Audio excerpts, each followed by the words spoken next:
I guess the thing to always remember is get as much information as you can. Obviously, if you come and talk to us, you're going to be talking to professionals that know what we're doing. We can help you.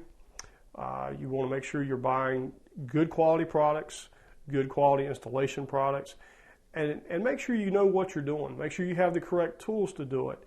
A lot of vehicles, they require specific tools to take door panels off, for example, that the average person is not going to have it. Even an average car mechanic will not have these tools to do what we do.